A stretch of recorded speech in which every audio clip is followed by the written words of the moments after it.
तोमार हृदय सदा गोविंद विश्राम, गोविंद कहिन मम वैष्णव प्राण।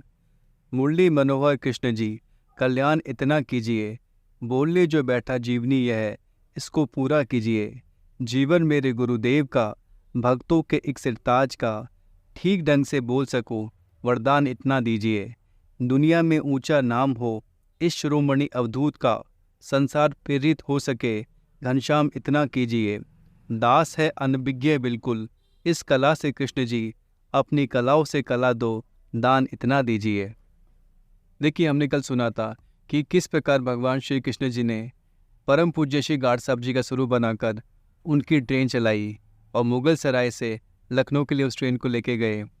और जब गाड साहब जी महाराज की समाधि लग गई थी और प्रातःकाल 8 बजे तब वो दौड़े दौड़े अपने ऑफिस में आए और वहाँ अपने अधिकारी को उन्होंने कहा कि मैं अपने कर्तव्य का पालन नहीं कर सका, इसके लिए मैं क्षमा याचना करता हूँ।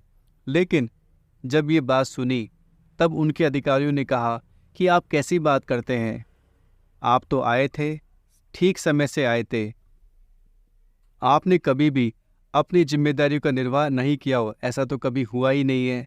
और आज भी आप समय से आए हो और समय से ट्रेन लेकर गए हो। और हमें तो आश्चर्य इस बात का है कि आपको तो वहाँ होना चाहिए इस समय लखनऊ में, क्योंकि इस समय तक आप ट्रेन लेके लखनऊ पहुँच जाते हैं और आप यहाँ कैसे हैं।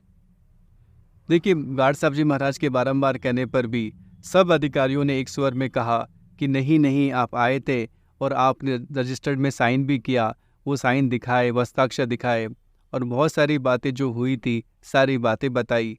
देखिए, परम पूज्य श्री गाड साहब जी महाराज का अंतःकरण तो बहुत पवित्र था, बहुत निर्मल था। उन्होंने उनको समझने में देर ना लगी। वो और कोई नहीं, साक्षात त्रिलोकीनाथ भगवान श्री कृष्ण ही थे जो मेरा स्वरूप बनाकर आए थे। वो मन ही मन गदगद हो गए। और जब ये सारी बातें सभी रेलवे कर्मचारियों को पता चली तब वो लोग भी बड़े प्रसन्न हुए। और परम पूज्य श्री गाड साहब जी महाराज रेलवे प्लेटफॉर्म पे पहुँचे और वहाँ पर जाकर उन्होंने देखा कि कहाँ पर मेरे प्रभु मेरी गाड़ी लेकर गए। और वहीं भगवान ने उनकी व्याकुलता जब चरम सीमा पर पहुँची तब उनको साक्षात दर्शन दिए। देखिए, यहाँ तक हमने कल सुन लिया था। देखिए, गाड साहब जी महाराज की कृपा यहाँ तक, गाड साहब जी पर जो कृपा होनी थी वो यहाँ तक तो हो गई थी। आगे क्या हुआ, देखिए, गाड साहब जी महाराज जो कि यहाँ तक ट्रेन प्लेटफॉर्म पर आ गए थे और जब भगवान ने उनको हृदय से लगाया और अपना दर्शन दिया और कहा कि तुम में मुझ में कोई भेद नहीं है। और बहुत जब और गाड साहब की जो उस समय गाड साहब जी की जो खुशी का ठिकाना नहीं रहा, वो इतने खुश हुए कि जैसे जन्म जन्मांतर से कोई भूखा प्यासा व्यक्ति हो और उसको खाने के लिए अन्न मिल जाए, जल मिल जाए, जैसे किसी इच्छा को पूरा करने में कई जन्म बीत गए हो और जन्म जन्मांतर से वो इच्छा पूर्ण ना हो पाई हो, वो इच्छा एकदम से पूर्ण हो जाए, भगवान की ऐसी अलौकिक कृपा हो जाए। बहुत गदगद हुए गाड साहब जी महाराज, बहुत प्रसन्न हुए। अब गाड साहब जी महाराज को ये लगा कि मेरे प्रभु ने इतनी लीलाएं यहाँ पर करी है तो अवश्य अगले स्टेशन जितने भी हैं, 24 स्टेशन पड़ते हैं, उन पर भी मैं जाकर देखूं कि भगवान ने क्या क्या लीलाएं करी। तो उनका जाने का विचार हुआ। ऐसा सोचकर वहाँ से चलने ही लगे थे कि वहीं प्लेटफॉर्म पर एक बावर्ची कुक आपकी सेवा में उपस्थित हुआ, जिसने प्रभु श्री कृष्ण महाराज जी के द्वारा दिया गया 10 रुपये का एक नोट आपको दिखाया। उसने बताया कि आपके वेश में, अर्थात गार्ड के रूप में धारण किए हुए, गार्ड का रूप धारण किए हुए प्रभु श्री कृष्ण महाराज जी मुझे ये 10 रुपये का नोट देकर आज्ञा दे गए थे कि 3 मनुष्यों के लिए, एक मेरे लिए, एक मेरे अत्यंत प्यारे मित्र के लिए और एक अपने लिए, इन तीनों के लिए बहुत बढ़िया स्वादिष्ट भोजन तैयार करके रखना। लखनऊ से वापस आकर हम इकट्ठा भोजन करेंगे।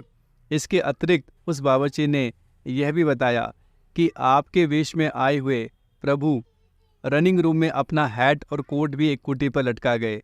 देखिए, परम पूज्य श्री गाड साहब जी महाराज जब जाते थे ट्रेन चलाने से पहले तो अपना हैट, जो उनकी वो कैप लगाते थे हैट, और उनका जो कोट था वो रनिंग रूम में टाक के जाते थे। तो भगवान ने भी वैसा ही किया जैसे गाड साहब जी महाराज करते थे, वो की वो चीज़ करी। उनका जो हैट था और कोट था, हूबहू वही हैट और वही कोट दोनों रनिंग रूम में लटका कर गए।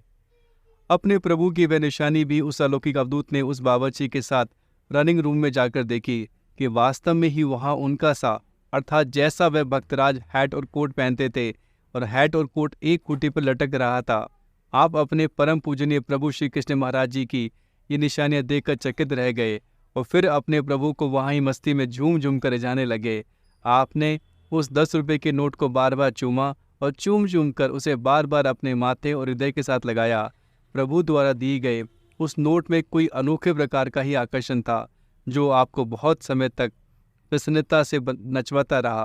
अंत में वह नोट आपने उसी बावर्ची को वापस दे दिया और कहा कि आप इस नोट को अपने खजाने में रखें, आपको कभी भी धन की कमी नहीं आएगी, क्योंकि यह नोट स्वयं भगवान ने दिया है, आपके अपने कर कमलों से दिया है, यह आपकी ही धरोहर है, इसे आप ही संभालें। देखिए, एक बात यहाँ रहस्यमय की है, जब परम पूज्य श्री गाड साहब जी महाराज का रूप धारण करके भगवान आए थे, तो वो जो बावर्ची था, कुक था, वो पहचान नहीं सका कि ये गाड साहब जी नहीं है। वो तो ये सोच रहा था कि ये तो गाड साहब जी महाराज है जो मुझे आज 10 रुपये दे के जा रहे हैं और तीनों के लिए भोजन तैयार करने के लिए कह के जा रहे हैं कि स्वादिष्ट भोजन तैयार करके रखना, तीनों आके लखनऊ से ग्रहण करेंगे। जब वो कुक ने जब ये सब चीज़ें जान चुका था, वो बहुत गदगद हुआ, वो भी बड़ा प्रसन्न हुआ कि भगवान ने मुझसे बात करी, मैं कितना भाग्यशाली हूँ, भगवान ने मुझे सेवा प्रदान करी और अपने हाथों से कर कमलों से मुझे 10 रुपये का नोट दिया। वास्तव में ही वहाँ उनका सांप जो हैट है और कोट पहनते थे एक खूंटी पर लटक रहा था। आपने अपने परम पूजनीय प्रभु श्री कृष्ण महाराज जी की निशाने देखकर चकित रह गए और फिर अपने प्रभु को वहीं मस्ती में झूम झूम कर जाने लगे। आपने उस 10 रुपये के नोट को भी बार बार चूम चूम कर उसे बार बार अपने माथे हृदय के साथ लगाया। प्रभु द्वारा दिए हुए उस नोट में कोई अनोखे प्रकार का ही आकर्षण था जो आपको बहुत समय तक प्रसन्नता से नचवाता रहा। अंत में वह नोट आपने उसी बावर्ची को दे दिया, कहा कि आप इस नोट को अपने खजाने में रखें, आपको जीवन भर धन की कमी नहीं आएगी। देखिए इसके पश्चात वह अलौकिक अवधूत वैसे ही मस्ती की दशा में और अगले स्टेशनों पर अपने प्रभु के कर कमलों द्वारा दिए गए हस्ताक्षर देखने का विचार करने लगे। वह इस उद्देश्य के लिए वहाँ से चलने ही लगे थे कि आपके साथ ही मुगल सराय के उस स्टेशन के और भी कई रेलवे कर्मचारी प्रभु की यह अपार लीला देखने के लिए आपके साथ चल पड़े। आपने प्रत्येक स्टेशन पर अपने प्राणाधार प्रभु के कर कमलों द्वारा किए हुए हस्ताक्षर देखे। प्रभु की यह अलौकिक लीला देखकर वह अलौकिक अवधूत और उनके साथ गए सब रेलवे कर्मचारी प्रभु श्री कृष्ण महाराज जी की जय जयकार करने लगे। उस समय भगवान के उस अत्यंत प्यारे भक्तराज के भी जयकारों के साथ सारा वायुमंडल गूंज उठा। देखिए, कलयुग के इतने घोर बहरे में प्रभु का सिंहासन इस प्रकार हिला देना कोई बच्चों का खेल नहीं है। ऐसे काम के लिए तो सिर धड़ की बाजी लगानी पड़ती है, अपना सब कुछ खो देना पड़ता है, तब कहीं जाकर प्रभु की ऐसी असीम कृपा का पात्र बना जा सकता है। यह तो उस भक्तराज और चोटी के उस अवधूत की अनन्य, अविचल और अटूट भक्ति, उनकी असीम एकाग्रता का ही परिणाम था जो उन्होंने इस प्रकार प्रभु को अपने वश में कर लिया। अन्यथा जनसाधारण की पहुंच से तो ये बहुत परे की बात है। उस शिरोमणि भक्त और अलौकिक अवधूत की इस अलौकिक और क्रांतिकारी घटना की चर्चा शीघ्र ही दूर दूर तक फैल गई। तब कई पत्रकारों ने भी उस समय इस शुभ समाचार को अपने समाचार पत्रों में छपवाकर इस अद्भुत घटना से साधारण जनता को अवगत कराया। देखिए, जब परम पूज्य श्री गाड साहब जी महाराज सभी स्टेशनों से लौटकर वापस आए, तब भगवान ने उनकी एक अद्भुत अनोखी लीला करी उनके साथ में और उन्हें कहा कि आप सबको आदेश दे दीजिए, सबको कह दीजिए कि आज भगवान सबको दर्शन देंगे और मेरे लिए आप भोग तैयार करवाइए। तब परम पूज्य श्री गाड साहब जी महाराज ने, उनके पास उस समय 100 रुपये थे। देखिए, 1934 में 100 रुपये आज के समय के हिसाब से तो बहुत बहुत अधिक है, हज़ारों की संख्या में हज़ारों रुपये के समान माने जाएंगे। तो परम पूज्य श्री गाड साहब जी महाराज ने सारी धनराशि सब दे दी और कहा कि इससे माखन, मिश्री, मिठाई, पकवान सब तैयार करवाए जाएं। आज भगवान 13 थालों में एक साथ भोग लगाएंगे। 13 थालों का जो भोग है भगवान ग्रहण करेंगे और घोषणा कर दो कि आज भगवान सबको दर्शन देंगे, सबको दर्शन देंगे, चाहे कोई पात्र हो चाहे अपात्र हो। देखिए, भगवान के दर्शन करना कोई सामान्य बात नहीं है। त्रिलोकीनाथ जन्म जन्म मुनि जतन कराई, अंत राम कहीं आवत नहीं। हमारे शास्त्रों में लिखा है कि जन्म जन्म तक मुनि जतन करते हैं कि शरीर छोड़ते समय भगवान का नाम मुख पे आ जाए, और जिसके सामने भगवान साक्षात आ जाए, सोचो कितनी बड़ी बात आज परम पूज्य श्री गाड साहब जी महाराज ने घोषणा पूर्वक कह दी, घोषणा कर दी कि आ जाओ, जिसको भगवान के दर्शन करने हैं, साक्षात त्रिलोकीनाथ भगवान श्री कृष्ण के जिनको दर्शन करने हैं, आज वो सबको दर्शन देंगे। झरा भंडारा, जैसे झरा भंडारा होता है ना, लंगर लगता है, लंगर में ये नहीं देखा जाता कौन है कौन नहीं है, पात्र है कुपात्र है, सबको अन्नदान दिया जाता है, सबको भोजन दिया जाता है, सबको प्रसाद वितरित किया जाता है। इसी प्रकार परम पूज्य श्री गाड साहब जी महाराज ने घोषणा कर दी कि आ जाओ, आज प्रभु 13 थालों में भोग लगाते हुए दर्शन देंगे। देखिए, ऐसी घोषणा करने के पश्चात 13 थालों के लिए सामग्री तैयार हुई और 13 थालों में सजाया गया, और अलौकिक अवधूत जो थे वो तो अपनी मस्ती में झूम रहे थे, उनके रोम रोम से नाम प्रकट हो रहा था। कीर्तन की उन्माद की अवस्था में वो झूमे जा रहे थे, नाचे जा रहे थे, गाए जा रहे थे, और उस समय जन अपार समूह इकट्ठा हो गया, बहुत भीड़ लग गई, बहुत भक्त श्रद्धालु तो पहुँचे ही, साथ में ऐसे लोग भी पहुँचे जो कि श्रद्धालु नहीं थे, जो ऐसे लोग थे जो तमाशा देखने के लिए आए थे कि आज क्या होता है, देखते हैं। देखिए हुआ क्या। परम पूज्य श्री गाड साहब जी महाराज तो अपने कीर्तन की मस्ती में आनंद में मग्न थे, उनको कई घंटे बीत गए कीर्तन करते करते करते, आनंद, आंखें बंद है, कीर्तन हो रहा है, लगातार नाच रहे हैं, उनको होश नहीं है, न शरीर की सुध बुध है, अपने आनंद में मस्ती में डूबे हुए हैं। तब कुछ भक्तों ने, उनको लगा कि ये तो बहुत विलम्ब हो चुका है, अभी तक ऐसा कुछ भी अनुभव किसी भी भक्त को नहीं हुआ है जहाँ पे जो लोग आए हैं। तब उन लोगों ने जाकर परम पूज्य श्री गाड साहब जी महाराज से कहा कि आपने तो कहा था कि आज भगवान सबको दर्शन देंगे, तो दर्शन तो किसी को हुआ नहीं है। अब देखिए, उस समय तो परम पूज्य श्री गाड साहब जी महाराज को तो दर्शन हो रहा था भगवान का, लेकिन बाकी किसी को नहीं हो रहा था। गाड साहब जी महाराज का जीवन चरित्र जो पूरा सुना जाएगा तो आपको समझ में आएगा कि गाड साहब जी महाराज इतने सरल थे, इतने विनम्र थे, इतने छोटा सा जो बालक होता है, छोटा सा बच्चा होता है, वो कितना विनम्र होता है, सबके प्रति जो कहोगे वो करने को तैयार हो जाता है। छोटा बालक हृदय से कितना सरल, कोमल हृदय से। तो गाड साहब जी महाराज बड़े आश्चर्य से बोले, अच्छा दर्शन ही नहीं हुए? कोई बात नहीं, अच्छा दर्शन नहीं हुए। तब विनम्रता पूर्वक वो प्रार्थना करने लगे कि हे मेरे प्राणाधार, सर्वाधार प्रभु, घट के अंतर्यामी, अपने मुरली से तीनों लोगों को मोहने वाले, ब्रज के राजा, वृंदावन की पावन रज में विहार करने वाले, बांके बिहारी गिरिवरधारी, सब देवी देवताओं के पूजनीय, सब सृष्टि की रचना करने वाले ब्रह्मा जी के भी पिता और आनंदगन भगवान श्री कृष्ण, आप ही ने तो मुझे इन सब लोगों को बुलाने का आदेश देकर इनको दर्शन देने का वचन दिया है, और आप ही अब इन्हें दर्शन न देकर यह क्या कर रहे हैं? प्रभु, ये तमाशागीर लोग तो आपके नाम का ठट्टा उड़ाएंगे, मजाक उड़ाएंगे, क्या फिर मुझ में आपकी निंदा सहन हो सकेगी? कदापि नहीं, कदापि नहीं। प्रभु, यह दुख मैं सहन नहीं कर सकूंगा। मेरे प्राणाधार, मुझे अपने प्राणों से भी अत्यंत प्यारे मेरे प्रियतम, जैसे आपने रेलगाड़ी चलाकर उस समय मेरी लाज रखी थी, अब भी आपने नाम की लाज रख लो। मैं आपके विरुद्ध कुछ नहीं सुन सकूंगा।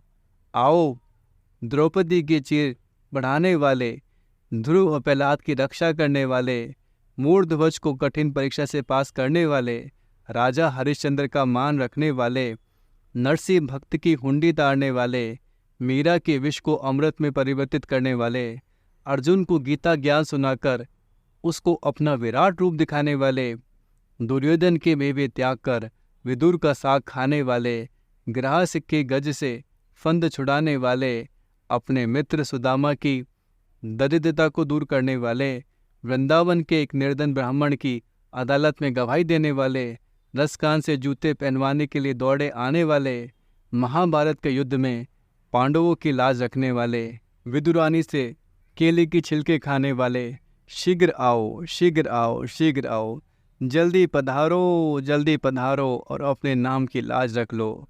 क्योंकि आपका नाम ही तो केवल और केवल मात्र मेरे जीवन का अवलंबन है। यही तो मुझ गिरते हुए का एकमात्र संबल है, और इसी के विरुद्ध क्या मैं किसी से कुछ सुन सकूंगा? कभी नहीं, कभी नहीं, कभी नहीं, कदापि नहीं। यह कहते कहते बस अश्रु की झड़ी लगा दी। गंगा जी की धारा की तरह आंसू की धारा बह चली, और गार्ड साहब जी महाराज की प्रार्थना रोम रोम से निकल रही थी, अंतर मन से निकल रही थी। इतने सामर्थ्यवान महापुरुष जो अपनी कृपा के बल पर इतने जन समूह को एक साथ दर्शन करवाने के लिए प्रार्थना कर रहे हो, देखिए उनकी प्रार्थना में कितना बल होगा। आपके अंतर मन से निकले उन प्रेमाश्रु से सब सृष्टियों के सृष्टा प्रभु श्री कृष्ण महाराज जी का सिंहासन तीसरी बार फिर हिल गया, और प्रभु ने आपको संकेत दिया, कहा कि आप सब लोगों को आदेश दे कि वे अपनी अपनी आंखें बंद कर ले। यह संकेत मिलते ही आपने सब लोगों को अपनी अपनी आंखें मूंद लेने का आदेश दिया। सब लोगों ने आपके आदेशानुसार अपनी अपनी आंखें बंद कर ली। तब क्या हुआ? जो आप में और आपके परम पूजनीय प्रभु में पूर्ण रूप से श्रद्धा लेकर बैठे हुए थे, उन सब ने अपने अंदर ही अंदर सब सृष्टियों के सृष्टा तीनों लोगों के नियंता प्रभु श्री कृष्ण महाराज जी को उन 13 के 13 थालों में भोग लगाते हुए देखा। और जो लोग तमाशा देखने आए थे वो तमाशा ही देखते रह गए। देखिए गोसावी तुलसीदास जी महाराज ने कहा है कि जाकी रही भावना जैसी, प्रभु मूरत देखी तिन तैसी। जिनकी जैसी भावना होती है भक्ति में, भगवान उसके साथ वैसा ही व्यवहार करते हैं। भगवान राम अयोध्या पहुँचे तो भगवान राम का स्वागत करने के लिए पूरे अयोध्यावासी तैयार खड़े थे। भगवान ने सोचा कि अगर एक एक से मिलूंगा तो मुझे 14 वर्ष यहीं लग जाएंगे। तो भगवान ने भी जिनकी जैसी भावना थी उनसे वैसा ही भगवान मिले। आज वैसे ही भगवान ने जिनकी जो भावना थी, जिनकी जैसी श्रद्धा थी, वैसे ही भगवान उनसे मिले, उनको दर्शन दिए। देखिए फिर क्या था, सारा वायुमंडल जयकारों से गूंज उठा। परम पूज्य श्री गार्ड साहब जी महाराज की जय, श्री कृष्ण जी महाराज की जय। सारा वायुमंडल गूंज उठा। देखिए वो लोग कितने भाग्यशाली थे कि उनको ऐसे सामर्थ्यवान संत का संग मिला, जिनकी कृपा से भगवान के साक्षात दर्शन प्राप्त हुए। इस कली काल में ऐसे दर्शन प्राप्त करना बहुत दुर्लभ है, बहुत कठिन है, लेकिन भगवान संत कृपा से सब कुछ मिल जाता है। जिन पर संत कृपा होती है उनके लिए भगवान दूर नहीं है। जिनको ऐसे सिद्ध समर्थ संत मिल गए, जिनको जीवन में ऐसे चरित्र सुनने तक को भी मिल गया, उनके जीवन में भक्ति जाग जाती है। देखिए ऐसे परम सामर्थ्यवान परम पूज्य श्री गार्ड साहब जी महाराज, जिनकी कृपा से इतने लोगों को एक साथ दर्शन हुआ, और साक्षात भगवान का जो खाया हुआ अधरामृत था, प्रसाद था, वो उन भक्तों को प्राप्त हुआ। बोलो श्री गार्ड साहब जी महाराज की जय। देखिए भगवान जो है, भगवान तो भक्त के अधीन है। भगत मेरो मुकुटमणि मैं भक्तन को दास।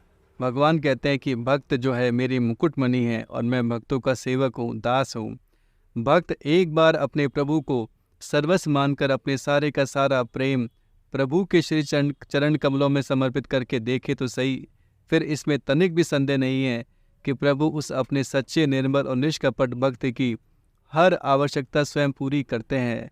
वह सच्चा और निष्कपट भक्त हर समय स्वयं प्रभु द्वारा ही सुरक्षित किया जाता है। तभी तो प्रभु ने अलौकिक अवधूत और भक्तों के सिर मोर श्री वधावा राम जी के आंतरिक किंतु निर्मल और निष्कपट प्रेम से गदगद होकर उनकी हर आवश्यकता स्वयं पूरी की, हर बार उनकी लाज रखी। हमने महाभारत में एक प्रसंग सुना है कि जब भगवान ने महाभारत के युद्ध में एक ओर तो दूसरी ओर हथियार न उठाने की प्रतिज्ञा ली थी, दूसरी ओर भीष्म जी ने प्रतिज्ञा ली थी कि मैं भगवान से हथियार उठवा कर रहूँगा। जब भीष्म पितामह जी ने पराक्रम दिखाया, और वो पराक्रम ऐसा था कि अर्जुन भी शत विक्षत हो चुका था। उस समय स्थिति ये थी कि अगर भगवान चक्र का पहिया नहीं उठाते, अर्जुन के प्राण बचना मुश्किल हो जाता।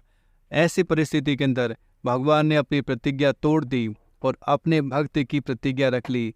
देखिए कल हम इसके बारे में सुनेंगे कि अब आगे परम पूज्य श्री गार्ड साहब जी महाराज का जीवन कैसा रहता है, कहाँ गए इसके पश्चात वो, उनका आगे का जीवन, उनकी जो अनेकों लीलाएं उनके जीवन में हुई है, वो सुनने का अवसर मिलेगा। आप अवश्य सुनिए। देखिए ऐसे जो भक्तों के चरित्र सुनते हैं उनके जीवन में भी भक्ति आ जाती है, और जब भक्तों के चरित्र सुने जाते हैं तो उन भक्ति की कृपा भी हम पर बरसती है। जब हमारी श्रद्धा जगेगी तो भगवान दूर नहीं हैं हमसे। राधे राधे भक्तों। श्री कृष्ण गोविंद हरे मुरारी, हे नाथ नारायण वासुदेवा। श्री कृष्ण गोविंद हरे मुरारी, हे नाथ नारायण वासुदेवा। हे नाथ नारायण वासुदेवा, हे नाथ नारायण वासुदेवा। हे नाथ नारायण वासुदेवा, हे नाथ नारायण वासुदेवा। श्री कृष्ण गोविंद हरे मुरारी, हे नाथ नारायण वासुदेवा।